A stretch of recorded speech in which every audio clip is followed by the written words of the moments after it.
Halo guys, kembali lagi di channel review film bagus.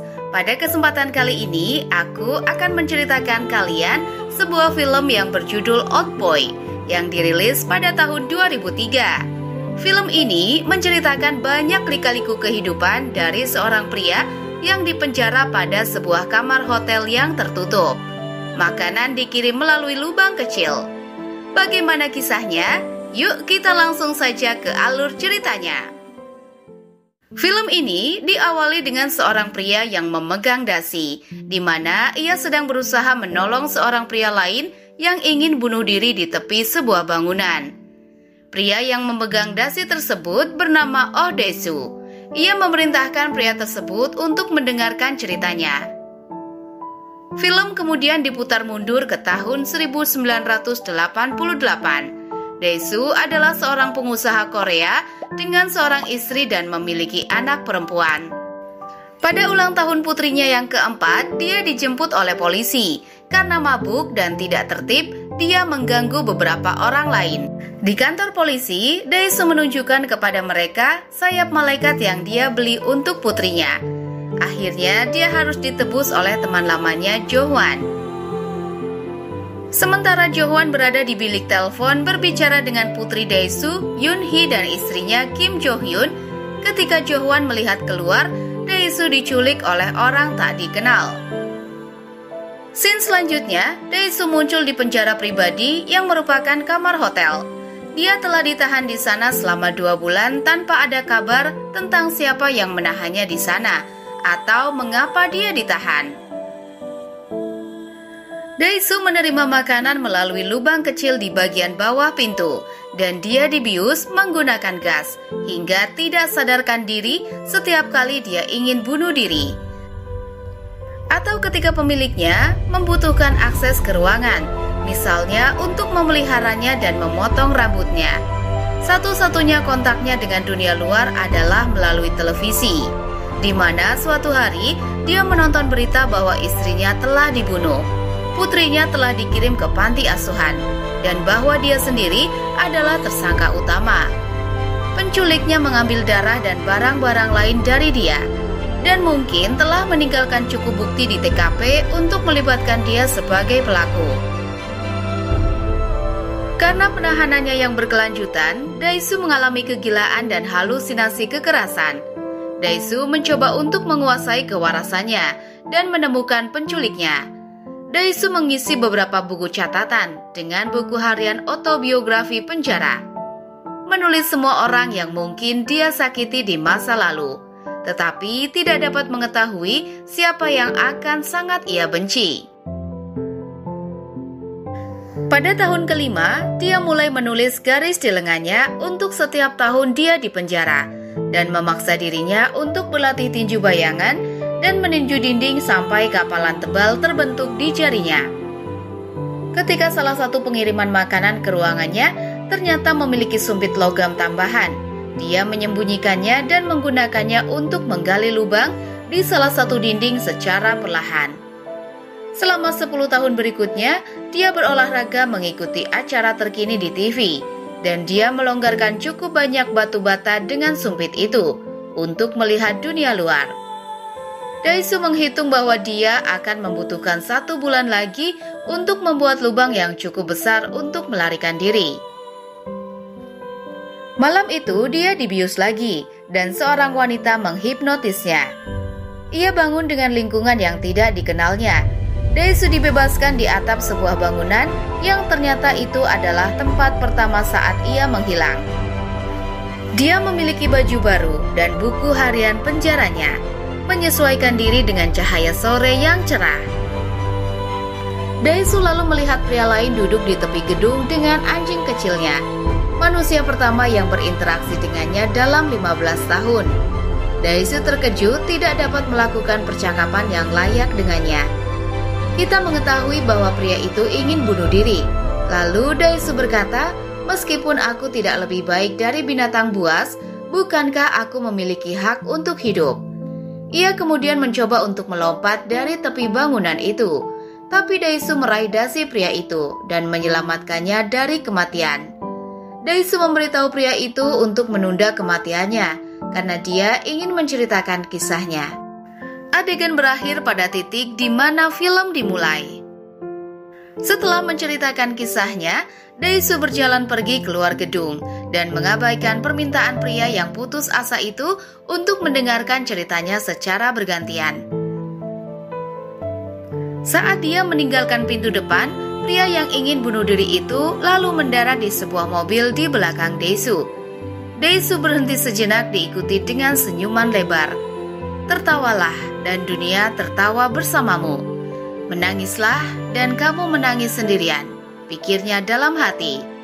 Dae-soo berkeliaran di jalan-jalan kota dan tidak tahu apa yang harus dilakukan dengan kebebasan yang baru dia temukan.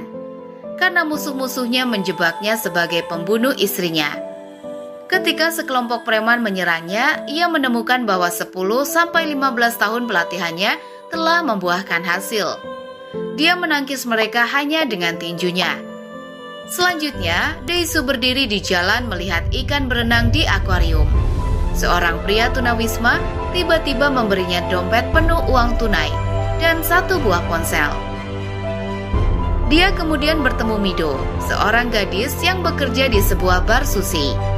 Dia mengenalinya dari acara memasak yang sering dia tonton saat di penjara. Dan dia bilang dia juga terlihat akrab. Seorang pria tak dikenal menghubungi Dae-soo melalui ponselnya dan mengaku sebagai orang yang memenjarakannya. Dia menyebutkan itu adalah eksperimen, lalu mengejek Dae-soo untuk menemukannya serta mempelajari alasan pemenjaraan. Dia memberikan petunjuk misterius. Butir pasir dan batu, keduanya tenggelam dalam air dengan kecepatan yang sama. Dae-soo meminta Mido sesuatu yang hidup untuk dimakan dan menelan seluruh gurita hidup yang membuat Mido terkejut. Dae-soo pingsan karena demam tinggi, lalu Mido merasa kasihan padanya dan membawanya masuk. Di apartemennya, Dae-soo mengalami momen kelelahan dan mencoba menyerang Mido.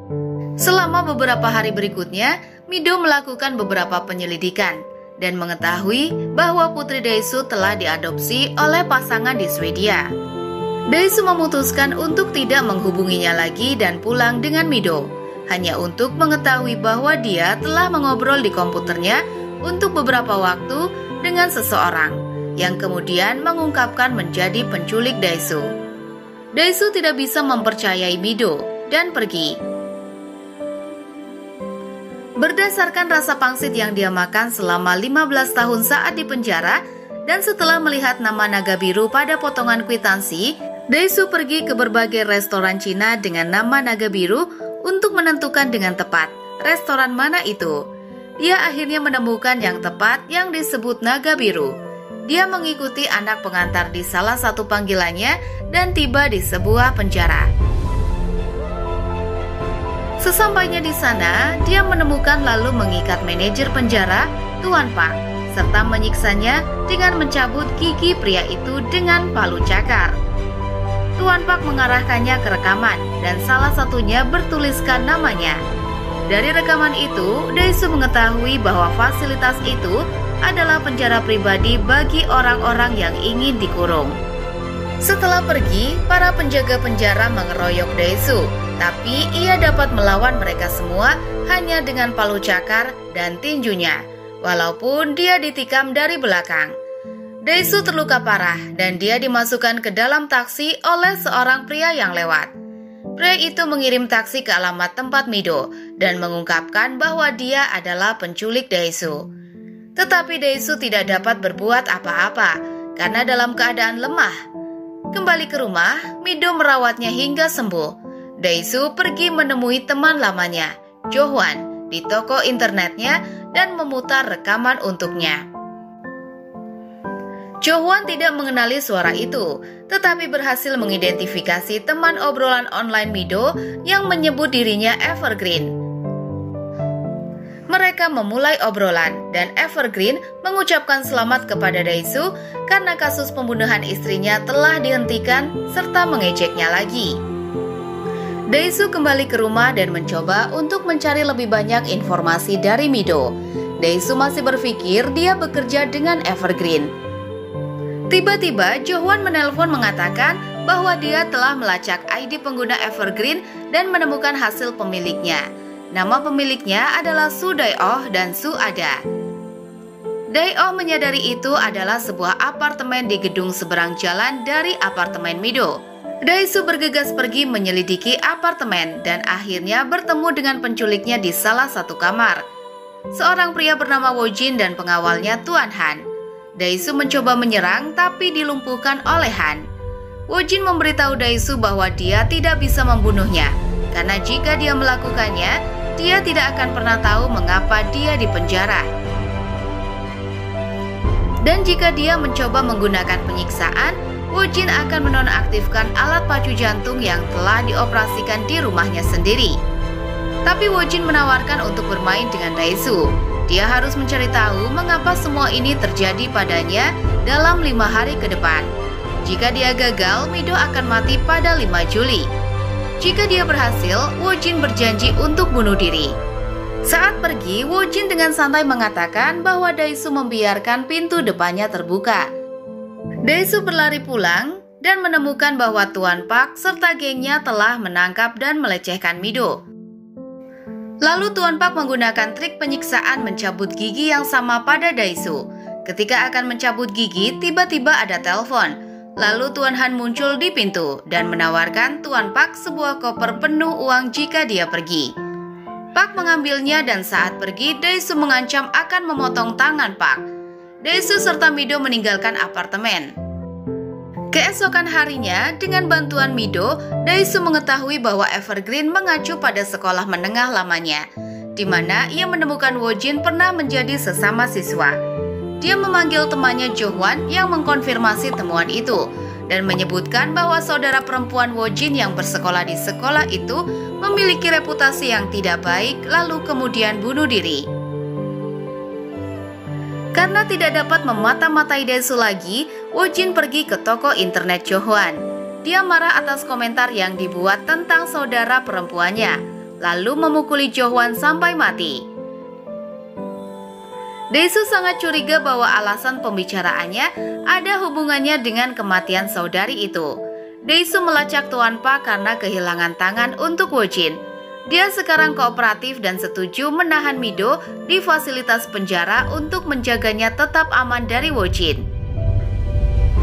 Dia juga menegaskan bahwa Dae-soo dibius dan dihipnotis beberapa kali saat di penjara. Dae-soo menemukan teman sekelas lain lalu mendiskusikan Woo-jin dan saudara perempuannya. Rupanya ada desas-desus yang berkembang tentang kehidupan Woo-jin dan saudarinya yang menyebabkan dia hamil pada saat itu. Berita itu lalu disebarkan oleh Jo-hwan, tetapi tampaknya Dae-soo sendiri adalah sumbernya. Akhirnya berita itu menyebar dengan sendirinya, dan Soo-ah melemparkan dirinya ke bendungan pada 5 Juli membunuh dirinya sendiri. Dae-soo akhirnya menyadari solusi petunjuk pertama butir pasir dan batu keduanya tenggelam dalam air dengan kecepatan yang sama, berarti bahwa ucapan biasa dan tuduhan langsung dapat memiliki konsekuensi menghancurkan yang sama bagi seseorang. Jadi, Woo-jin menganggap Dae-soo bertanggung jawab atas kematian saudara perempuannya. Dae-soo akhirnya mengetahui di mana Woo-jin tinggal dan menghadapkannya pada semua informasi ini. Ia menuduh Woo-jin menghapus ingatannya menggunakan hipnotis dan menyuruh ia untuk mengingatnya kembali. Tapi Woo-jin mengaku tidak mengacaukan ingatan Dae-soo. Dae-soo melupakannya sendiri karena dia pikir itu tidak penting. Namun gosip tersebar kemana-mana, sampai-sampai dikabarkan bahwa Soo-ah telah hamil. Tidak pernah jelas apakah ini benar-benar terjadi. Tetapi karena percaya dan takut dipermalukan di depan umum, dia melakukan bunuh diri. Dae-soo bagaimanapun menyiratkan bahwa Woo-jin membunuh saudara perempuannya sendiri. Takut menjadi ayah dari anaknya, dan mencoba mengalihkan kesalahan ke Dae-soo untuk mengatasi rasa bersalah. Woo-jin memang memiliki foto Soo-ah di bendungan tertanggal hari kematiannya 5 Juli. Tapi Woo-jin kemudian mengesampingkan tuduhan ini dengan cerita yang bahkan lebih menghancurkan. Dia memberi Dae-soo album foto pertama yang merupakan potret keluarga dirinya, istri dan putrinya. Foto-foto yang tersisa di album adalah putrinya yang semakin tua sampai membuat Daesoo kaget menemukan bahwa putrinya tidak lain adalah Mido. Pada saat yang sama, Mido menemukan sayap malaikat yang diperlihatkan di awal film di dalam tas yang telah dibeli Daesoo untuk ulang tahunnya yang keempat. Dengan hati-hati memanipulasi kehidupan mereka berdua diam-diam, Woo-jin merawat Mido sejak usia 3 tahun. Ini mungkin alasan Daesoo dipenjara selama 15 tahun, karena saat dia dilepaskan, Mido telah berumur 18 tahun. Woo-jin juga menghipnotis mereka masing-masing secara terpisah. Daesoo menjadi marah dan berkelahi dengan Tuan Han. Meskipun terluka parah, Tuan Han membuatnya tetap tenang sampai Woo-jin menembak dan membunuh Tuan Han. Daesoo kemudian mengetahui bahwa Tuan Park masih bekerja untuk Woo-jin yang telah diberikan kepemilikan penjara dengan imbalan memutuskan tangannya. Tuan Park diperintahkan untuk memberikan album serupa kepada Mido atas perintah Woo-jin. Daesoo takut dan memohon kepada Woo-jin untuk tidak membiarkan ini terjadi. Selama adegan ini, Woo-jin memegang sapu tangan ke mulutnya dan sepertinya dia menangis. Tapi kemudian terlihat jelas dia tertawa dengan sombong serta berjuang untuk menyembunyikannya, sehingga dia bisa terus menonton Daesoo menyiksa dirinya sendiri. Daesoo kemudian berlutut lalu mulai menggonggong seperti anjing, akhirnya sampai memotong lidahnya sendiri, sehingga dia tidak akan lagi berbicara terlalu banyak. Dengan rasa haus akan pembalasan yang merupakan satu-satunya alasan untuk hidup akhirnya dihabiskan. Woo-jin menghindarkan Mido dari mengetahui hal ini dan siap untuk bunuh diri menggunakan senjata. Tetapi dia berubah pikiran dan memberi Daesoo saklar jarak jauh ke alat pacu jantungnya sendiri. Daesoo segera mengambilnya dan menggunakannya, namun menemukan bahwa itu tidak membunuh Woo-jin. Saat Woo-jin pergi, kita dibawa kembali ke dalam ingatannya yang sangat merasa bersalah atas kematian saudara perempuannya. Dia memegang Suah di atas bendungan, mencoba menyelamatkannya dari bunuh diri. Dan dia mengatakan bahwa dia selalu tahu bahwa Woo-jin takut, bahwa dia tidak menyesali apapun dan memintanya untuk melepaskannya. Dia tampak damai dan akhirnya dia melepaskan cengkeramannya. Kamera difokuskan pada tangannya yang terbuka yang perlahan menutup seolah-olah memegang pistol, mengokang palu imajiner dan menembakkan pistol asli ke kepalanya di lift.